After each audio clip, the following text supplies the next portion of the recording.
আসসালামু আলাইকুম। আমার চ্যানেলে তোমাদের সবাইকে আরও একবার ওয়েলকাম জানিয়ে আজকের ভিডিওটি শুরু করছি। কাছে এবং দূরেই যে যেখান থেকেই আমার ভিডিওটি দেখছো, আশা করছি আল্লাহ তাআলার অশেষ রহমতে সবাই খুব ভালো আছো। আলহামদুলিল্লাহ, আমরাও অনেক ভালো আছি।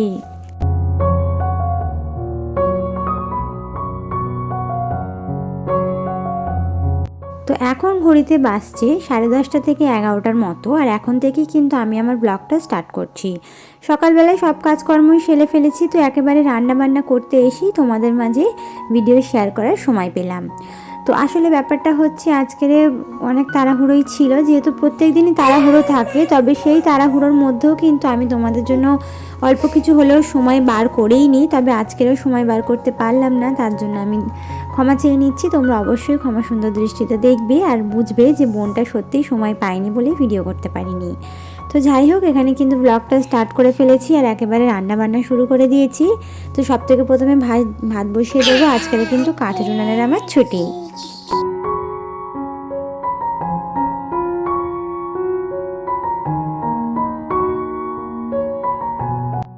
আসলে ব্যাপারটা হচ্ছে মেয়ের শরীরটা তো খুব একটা ভালো নেই, তো সর্দি করেছে, ফলে খুব ঘিনঘিন করছে, জেদ করছে। তো এখন যদি কাঠের উনান ধরাতে যাই তাহলে কিন্তু অনেকটা পরিমাণে সময় চলে যাবে।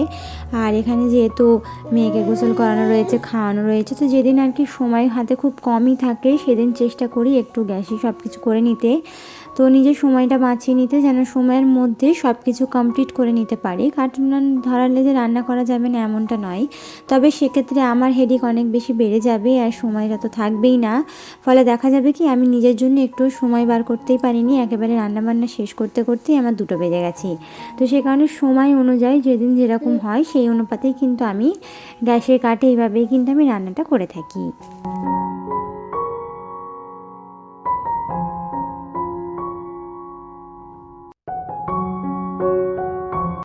তো আজকের একটু পেঁয়াজের বড়া বানাবো আর সেই সাথে আলু চচ্চড়ি করব। আসলে ব্যাপারটা হচ্ছে মা আজকে বাড়িতে নেই, মার্কেটে গেছে, আর সেই সাথে কিন্তু হাজব্যান্ড তো কাজে সকালেই বেরিয়ে গেছেন।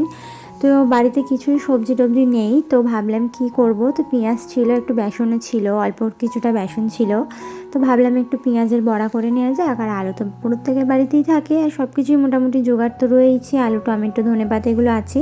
তো একটু আলু চচ্চড়ি করে নিই সুন্দর করে, আর সেই সাথে একটুখানি পেঁয়াজের বড়া করে নিই, তাহলে দুপুরে খাওয়া দাওয়া হয়ে যাবে।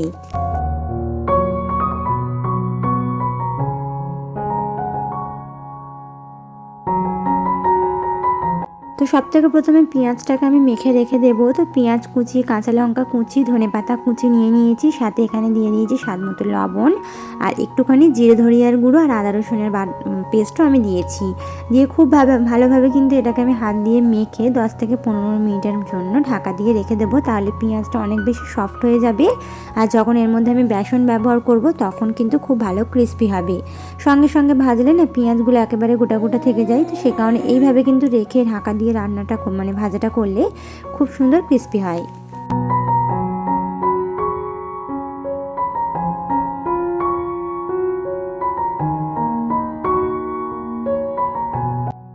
পেঁয়াজের ওটা আর কি ওটা আমি ঢাকা দিয়ে রেখে ভাত বসিয়ে নিয়েছি, সাথে মেয়েকে গোসল করে খাইয়ে দিয়ে এসে তারপরে কিন্তু বাকি রান্নাটা করব।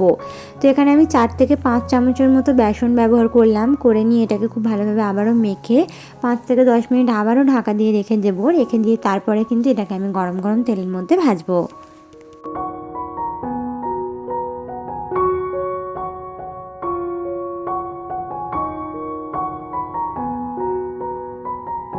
তো বেসনের পরিমাণটা আরেকটু হলে ভালো হতো, তবে আমার কাছে ছিল না, যেটুকু ছিল আমি সবটুকুই ঢেলে দিয়েছি। মোটামুটি 5 থেকে 6 চামচের মতোই হয়েছে বেসনটা।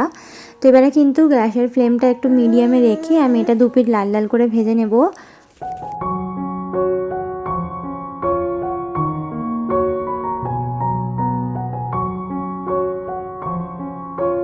তো সত্যি কথা বলতে সংসারের কাজ হচ্ছে এমনই একটা কাজ, যেটাকে তুমি যদি ভালোবেসে করো তাহলে দেখবে যে কাজটা করতে তোমার এমনিতে ইচ্ছে করবে, মনে হবে কাজটা করতে পারলে বাঁচি, এরকম নয় যে কাজটা আমি কত ভালোভাবে করব, কত সুন্দরভাবে করতে পারবো, এরকম ইচ্ছে হবে।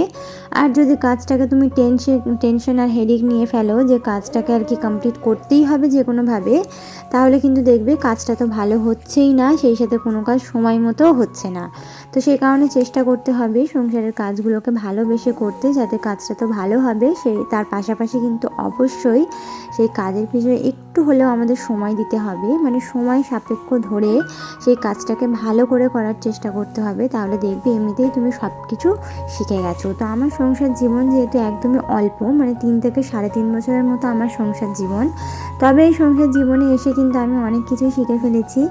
হ্যাঁ, তো হয়তো ভালোবেসে কাজগুলো করি সেই কারণেই।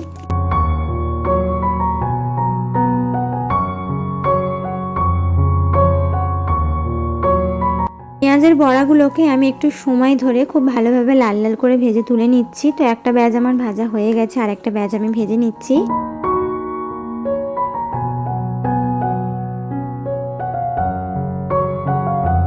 তো যেই দিদি বোনেরা আমার চ্যানেলের মধ্যে নতুন এসেছো, আমাকে প্রথমবার দেখছো, আমার ভিডিও দেখতে যদি তোমাদের একটুও ভালো লেগে থাকে তাহলে অনুরোধ করব আমার চ্যানেলটিকে সাবস্ক্রাইব করে অবশ্যই বেল আইকনটা প্রেস করে দেবে। এতে করে যেটা হবে, আমার ভিডিও ছাড়া মাত্রই তোমাদের কাছে নোটিফিকেশনটা পৌঁছে যাবে।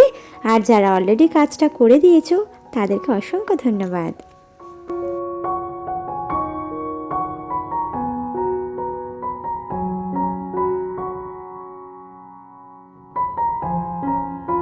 তো এবারে কিন্তু আমি আলু চচ্চড়িটা বসিয়ে দিচ্ছি। তো এখানে কড়াইয়ের মধ্যে দিয়ে দিয়েছি আমি সর্ষের তেল, দিয়ে পেঁয়াজ কুচি কাঁচা লঙ্কা ছেঁড়া দিয়ে একটু লাল লাল করে ভেজে নেব।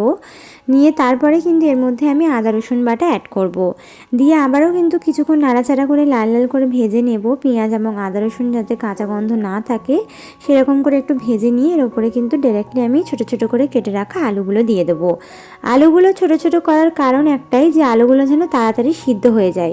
তোমরা চাইলে বড় বড় করেও নিতে পারো, তবে তাড়াতাড়ি রান্নাটা করার জন্যই কিন্তু আমি ছোটো ছোটো করে কুচি করে নিয়েছি। আর এইভাবে আলু চচ্চড়িও কিন্তু বেশ ভালো লাগে। হ্যাঁ, তো সেই কারণে আমি এরকম ছোটো ছোটো করে কেটে নিয়েছি। নিয়ে কিন্তু এটাকে একটু লাল লাল করে ভেজে নেব। নিয়ে তারপর এর মধ্যে বাকি মশলাগুলো অ্যাড করব।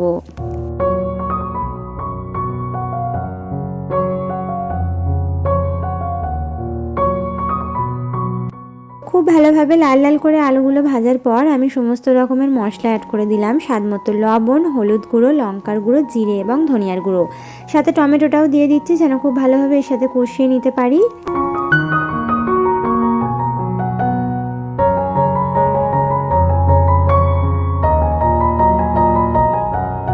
তো খুব ভালোভাবে কষিয়ে নেওয়ার পর এর মধ্যে দিয়ে দিলাম পরিমাণ মতো পানি।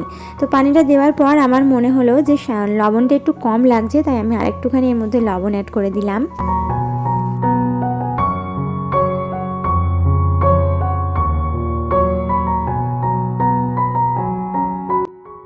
রান্নার ফাঁকে ফাঁকেই কিন্তু আমি অনেক কাজই করে ফেলেছি।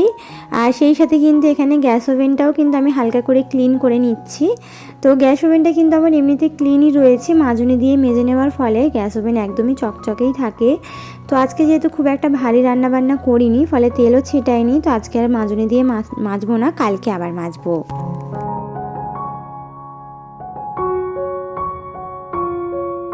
তো আলুগুলো খুব ভালোভাবে সিদ্ধ হয়ে যাওয়ার পর একটুখানি নাড়াচাড়া করে এক একটা আলু আমি গলিয়ে দিচ্ছি যাতে গ্রেভিটা খুব ঘন হয়। তো তারপরে এগুলোকে খুব ভালোভাবে নাড়াচাড়া করে নেওয়ার পর এর মধ্যে ধনেপাতা কুচি আর সেই সাথে একটুখানি বিরিয়ানির মশলা দিচ্ছি। তো আমার কাছে মনে হয় গরম মশলার থেকে বিরিয়ানির মশলাটা বেশি স্বাদ দেয়। তো আমার কাছে বিরিয়ানির মশলাটা ছিল, আমি কিন্তু টুকটাক এই সমস্ত চচ্চড়ি বা তরকারিতে একটু একটু করে বিরিয়ানির মশলা অ্যাড করছি, আর আমার এই কদিন বেশ ভালোই লাগছে। তো একটুখানি বিরিয়ানির মশলা দিয়ে 2 মিনিট ফুটিয়ে আমি নামিয়ে নিলে আলু চচ্চড়ি আমার রেডি। দুপুরবেলা যেহেতু আলু চচ্চড়ি আর সেই সাথে পেঁয়াজের বড়া দিয়ে ভাত খেয়েছি, তাই আর শেয়ার করলাম না। তো খাওয়া দাওয়া শেষ করার পর ঘুমিয়ে পড়েছিলাম। তো সন্ধে নাগাদ হাজবেন্ড আবার বাড়ি আসার পথে আজকে তাড়াতাড়ি চলে এসেছেন আর নিয়ে এসেছেন এখানে পপ আর সেই সাথে সিঙ্গারা। তো এটাকে আমরা পপই বলে থাকি, তোমরা কি বলে থাকো আমাকে অবশ্যই কমেন্টে জানাবে।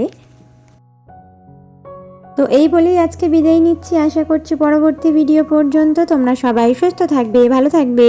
আল্লাহ হাফিজ, আসসালামু আলাইকুম।